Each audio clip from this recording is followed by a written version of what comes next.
Hi, everybody. It's Dr. Z. Welcome back to the Age of Nationalism. This is going to be part two, and I'm sorry the last video cut off really a little too early. So let's finish our discussion of Mazzini. So he formed this organization called Young Italy, as I said, right? Wanting to, then spread this idea throughout Europe, and we do see this idea as we go forward in time. When we get to 1914 and the assassination of Franz Ferdinand, the assassins, Gavrilo Princip was a member of the Black Hand, which was like a young Serbia organization. When we think about these ideas of, young men mobilizing for their nation and for nationalism, right? One of this ideas is sort of, that's really a legacy of Mazzini. So he was in his lifetime a failure. Gosh, and I think about like when he died, he probably he died from a disease. He wasn't executed or anything like that, but he feels, I imagine he must have felt like, gosh, I don't know exactly how he felt, but like, so many of the things in his life were failures, but he goes down in history as sort of the heart of this nationalist movement. So I hope he didn't feel that way in his last days. That's what I'm trying to say. Anyways, one of his whole idea is all about the Italian question, right? Should Italy be a nation, right? Should this peninsula have a governmental unity amongst it? And the people who believed in this, right, who read his pamphlets, were persecuted by their foreign rulers, right? So you see a drawing here of citizens being shot for reading his journals. So he was a very controversial figure in his time. He did live a lot of his life outside of Italy in exile.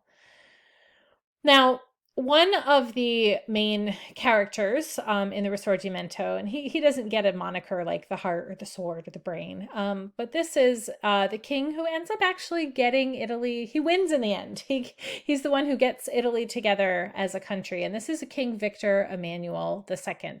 He is the king of Piedmont, Sardinia. So Piedmont, okay, is this territory here, okay? Later on, it incorporates the city of Genoa, right? And Sardinia is this beautiful island here just south of Corsica, right? So this is the origins of Piedmont, Sardinia. Over time, he, through political machinations, foreign wars, helping Napoleon III, for example, there's the second, my bad, I should know that, but I don't. That's okay, you'll forgive me. He's able to start to unite parts of northern Italy, okay?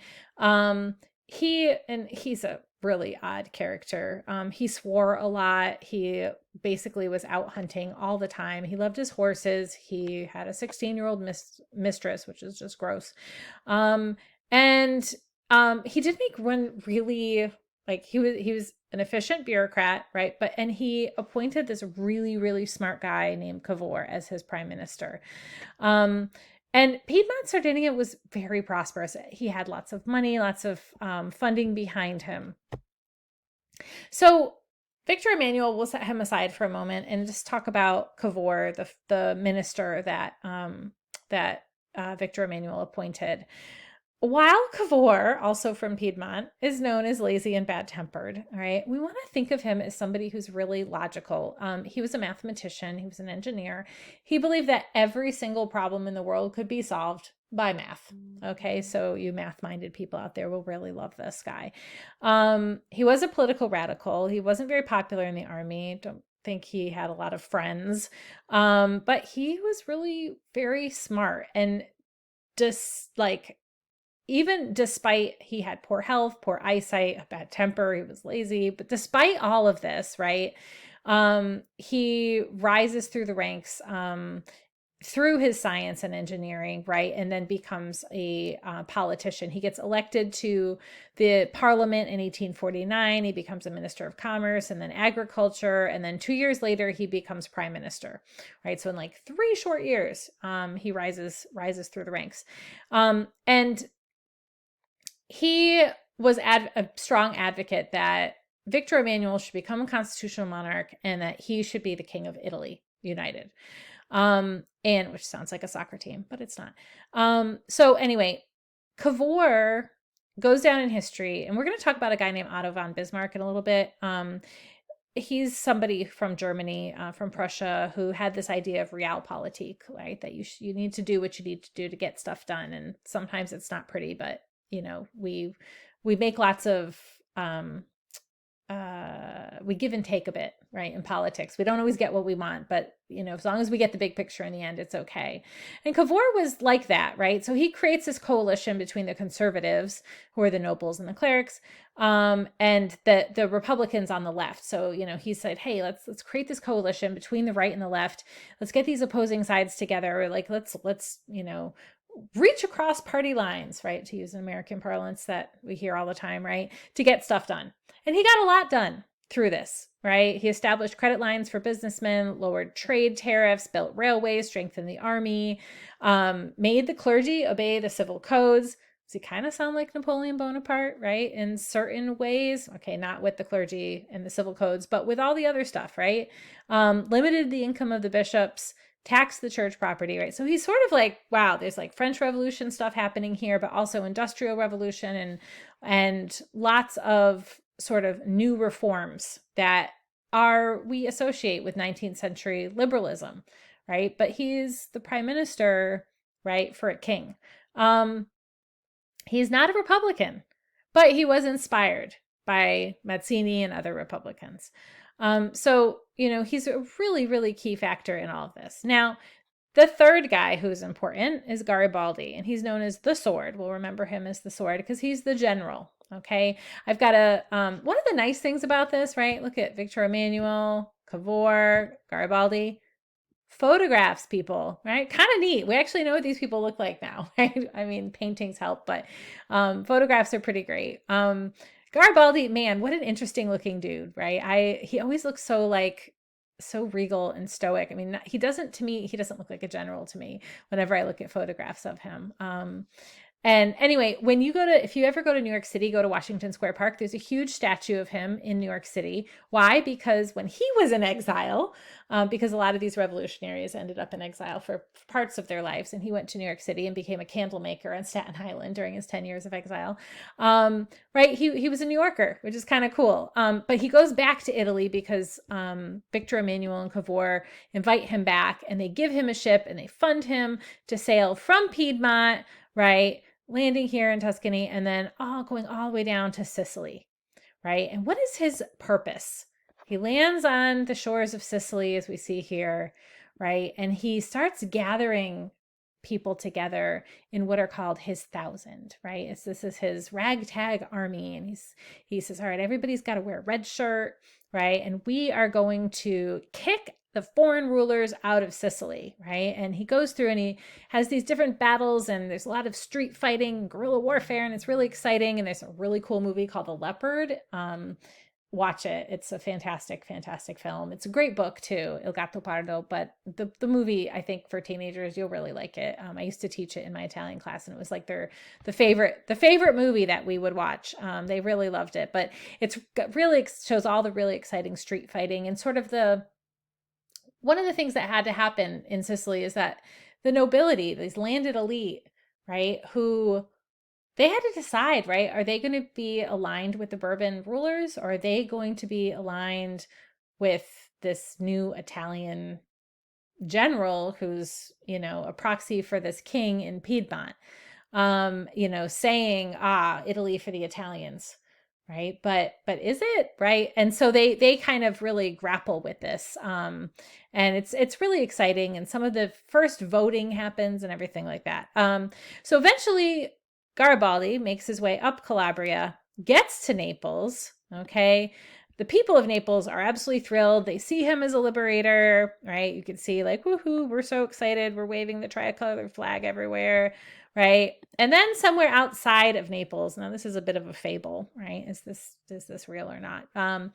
Garibaldi, right? Because he's sort of the George Washington figure of all of this, right? So he's the guy everybody knows. And Victor Emmanuel, what we see here, this is Garibaldi. Here's Victor Emmanuel. Right? Isn't it funny? Like Victor Emmanuel looks more like a general than Garibaldi does. Like whenever I look at Garibaldi, I think he just looks like this like cleric or something. Anyways, I'm sure there's a reason for that. I just don't know what it is.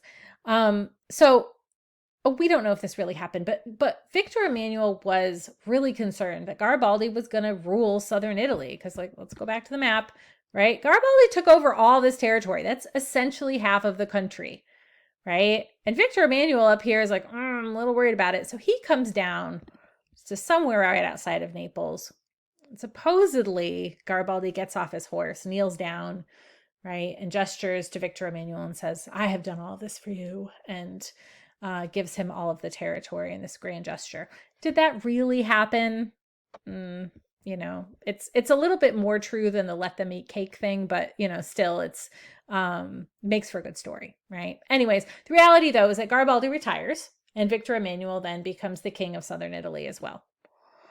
So how does the rest of Italy become unified, right? Because here's Piedmont, here's Sardinia, here's southern Italy. What about all this stuff in the central area and in the north, right? So King Victor Emmanuel is able to get, right, through battles with France, they're able to get Lombardy, right? And then Victor Emmanuel is also providing troops to the Germans to defeat the Austrians. And in these German-Austrian wars, Prussian-Austrian wars, the Prussians win, right? And as part of the peace treaty, then the Veneto, this northeastern region of Italy where Venice is ceded to the Italians, right? So he gets those. Likewise, in Rome, see this red territory here, right? The Franco-Prussian War is happening. So France versus Prussia. All of the troops that are protecting Rome are called to Paris because the French are really, really losing against the Prussians. And the Italians are like, oh, no one's protecting Rome? Okay, this is ours now. Okay. Up here in Parma and in Modena, there's plebiscites. So there's voting. And like, do you want to join the nation of Italy under Victor Emmanuel's constitutional monarchy? Yes or no? And they vote yes. And so over time, it's sort of, you know, from 1859 to 1870, right? It's about 10 years, right, that all of this happens and eventually Italy is unified. Of course, there are barriers to unification afterwards, okay? There's a word that the fascists really hate, and that's the mezzogiorno. It basically means southern Italy. It means midday. It's hot, right? Like the noon sun. But the idea was that, gosh, they're just regional differences. There's this huge divide north-south. The north is this industrial triangle of Turin, Genoa, and Milan. And the south, right, is dominated by all of this agriculture and these huge, huge estates that are semi-feudal in the way that they're ruled. And that, gosh, you know, could these two parts of the country ever possibly come together, right? That all the money's up here, the agriculture's down here, but the money's up here and everybody's really poor down here. And so this question of sort of like, gosh, is Italy actually unified, right? Is something that Italians are going to debate for the next 40, 50 years, right? Straight through to Mussolini when he's actually going to ban this word from being used because he wants to, you know, put a united look on his country. So there's also like no central administration in the papacy, right? Who are we really unified under? Like, gosh, is Victor Emmanuel actually, he's the king, but like, is he a foreigner? Right. Because to people down here, he maybe seems like a foreigner. And despite then enormous regional differences, economic, social, cultural development, especially between the North and South, of course, Italy had been unified, right?